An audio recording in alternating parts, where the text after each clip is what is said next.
Hello, everybody. Maggie would like to read you a story today.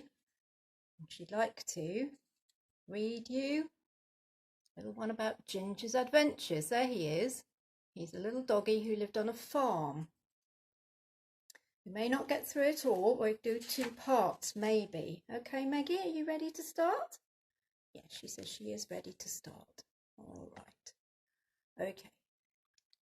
Ginger's bedroom was a kennel in the garden by the wall, where he often lay a-dozing, waiting for his friend to call.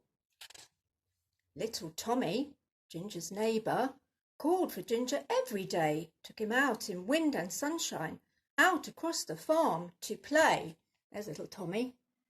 Right, running with Ginger. Okay, do you like that, Maggie? Yeah? Like him? Okay, once, when Tommy didn't fetch him, Ginger turned his little head, saw his mother wasn't looking, said, "I'll visit Tom instead." Ginger saw the Quackies swimming on his way across the farm, ran along beside them, barking, filled the Quackies with alarm. That was naughty, Maggie. You wouldn't do that, would you, Maggie? Okay, there you go. It's barking at the Quackies, isn't he? Tommy heard and came and tied him, saying, "That's a naughty game. Ginger mustn't bark at Quackies." Ginger hung his head in shame. Tommy, sorry, fetched a basin full of milk, said never mind. Ginger loved him for his goodness. Tom was always very kind. But one sad day, Maggie, one sad day there came a parting.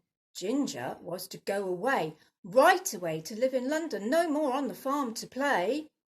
Heavy-hearted, Tommy whispered, "Goodbye, Ginger, here's a bone." Off went Ginger to the station. Tom was left behind alone. Look, how sad is that? Oh no, wonder what's going to happen.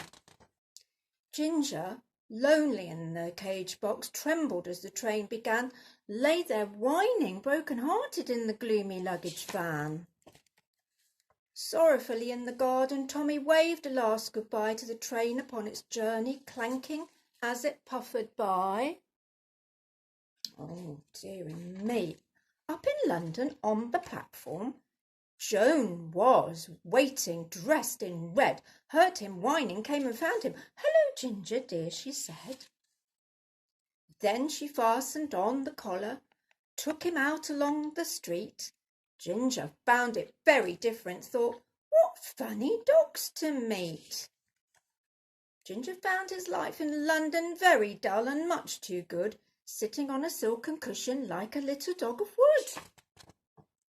Ginger looked around for mischief, found Angelica one day, sitting quiet in a bedroom, thought he'd take her out to play. Angelica's a dolly, look. Oh, going to play with a toy, Maggie. He took her by the arm and pulled her. Down slid Dolly to the floor. Then a sudden sound alarmed him. Jane stood staring at the door. Jane was very, very angry. Ginger thought he'd better go. Dashing swiftly through the doorway, Ginger darted down below. Poor Angelica was carried tumble bumping down the stair. Lost an arm, and in the scramble, Ginger left her lying there. Dashed by Mary, busy scrubbing by the bucket in the hall. Mary screamed. The pail went over. Ginger didn't care at all. Out he scampered through the garden, breaking flowers in his flight, while the angry cries behind him only added to his fright.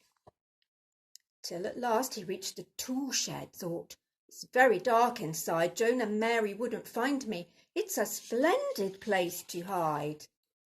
So he crawled inside the basket, shivered, thought of his disgrace. Mary came.